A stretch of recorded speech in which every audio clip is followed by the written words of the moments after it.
Ever read a book that just stays with you? Like you finish it, and years later you can still picture the characters and the places you remember how it made you feel?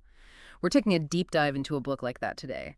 Nicholas Sparks, A Walk to Remember. Oh, absolutely. There's a reason certain stories stick with us. They tap into these universal themes, love, loss, faith.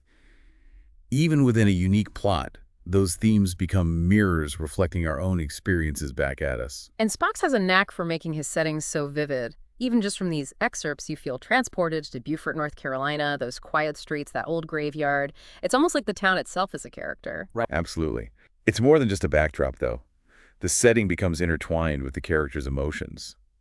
Sparks uses these incredibly sensory details, the smell of the salt air, the way the light filters through the trees. It's almost like you can step right into the story yourself. It's true. It reminds me of this time I visited this tiny coastal town in Maine. Even without knowing the history, you could just feel this weight, like generations of lives lived out against that rugged coastline. Have you ever felt that from a place? It's a powerful thing, isn't it? And that's what Sparks does so well. He takes these universal themes, those shared human experiences, and grounds them in a world that feels real tangible. So you get this fascinating balance between a story that feels deeply personal and yet relatable at the same time. Okay, let's talk about relatable, because we've got Landon, our main character. At the beginning, he's presented as this pretty typical teenage guy worried about the homecoming dance, playing pranks on his teacher, Mr. Hegbert, and yeah, even being a little too cool for Jamie at first. And that's such a deliberate choice by Sparks. He's Yeah. using a classic archetype there, the flawed but relatable protagonist. 'Cause let's be honest, we've all been that age where image is everything, right? But here's where it gets really interesting. Sparks starts to weave in these little moments of introspection, these hints that Landon is capable of more than he lets on. Yes. Like even in those early passages when he's describing Jamie, he catches himself thinking it wasn't that I liked her or anything, but it's like he's already fighting against his own preconceived notions, even if he doesn't realize it yet. What do you make of that? It's all about that internal conflict, that subtle shift in how Landon sees the world. Sparks is setting the stage for Landon's growth throughout the story. He's showing us that even the most familiar tropes, like the typical teenage boy, can still surprise us. It makes you wonder what lies beneath the surface of the people we think we know right. And then there's Jamie. Right from the start, she's presented as someone completely different from the other girls in Landon's world. Oh, absolutely. Her clothes, her faith, that unwavering kindness. She stands out in a way that initially makes Landon really uncomfortable. It's interesting because Sparks could have easily fallen into the trap of writing Jamie as a manic pixie dream girl. That quirky, unconventional character who exists solely to teach the male protagonist about life and love. But he doesn't. He takes that trope and flips it on its head. Jamie has depth. She has her own motivations and struggles that go way beyond Landon. That scene where Landon visits Jamie's house for the first time and sees her room always gets me. It's described as so simple and humble, especially compared to Landon's own home.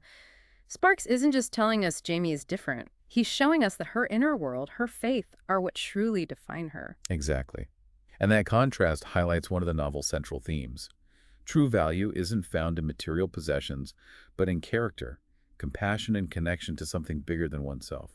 It makes you question what qualities truly matter in a person, doesn't it? It really does. It makes you think about people you've met who challenged your own assumptions. Like I bet we all have that friend or mentor who seemed different at first, but then their unique perspective changed how you saw things. Jamie's differentness is her strength, not a weakness. And that brings us to a really powerful technique that Sparks uses throughout the book, the power of what's not said. Even in these excerpts, we feel the weight of the story without him explicitly stating everything. It's so true. He's a master of show don't tell. Like that scene where Jamie tells Landon she's dying. It's heartbreaking. Sparks doesn't dwell on Landon's fear or the tragedy of their limited time. Instead, he uses these subtle details, the wind, the way Jamie leans against Landon, and their simple, poignant dialogue. It's incredibly effective. It's a brilliant example of how less can be more in writing. By giving the reader space to connect with the character's emotions, the experience becomes so much more personal and impactful. It's like Sparks is saying, I trust you to bring your own understanding to this moment. It's like when you experience a powerful emotion in real life, whether it's joy, grief, or love, often it's the things left unsaid, that unspoken connection that resonates most deeply. Absolutely. And this is where we see that A Walk to Remember is more than just a love story. It's about the transformative power of love in all its forms. Romantic love, the love between a father and daughter, the love that inspires us to become better versions of ourselves. And we see that beautifully illustrated in the passage where Landon reflects on Jamie's impact on him years later, the way she made him a better man, more compassionate, more aware of the world around him. It's those ripple effects, right? We might not always see the full impact of our actions, but A Walk to Remember reminds us that even small acts of kindness can make a difference. Like those pickle jars Landon initially made fun of. Right. And notice how Sparks doesn't just tell us Landon changes. He shows us. Landon goes from mocking those jars to not only collecting them, but adding his own money to ensure those kids have a special Christmas. That's character development we can see. Such a powerful transformation, and it circles back to how Sparks uses what's unsaid so brilliantly. We don't need a play-by-play of Landon's every thought. We see his growth in his actions, how he treats Jamie, especially as she gets weaker. That's such a good point, and it makes you think, right? Growth isn't always about these grand declarations.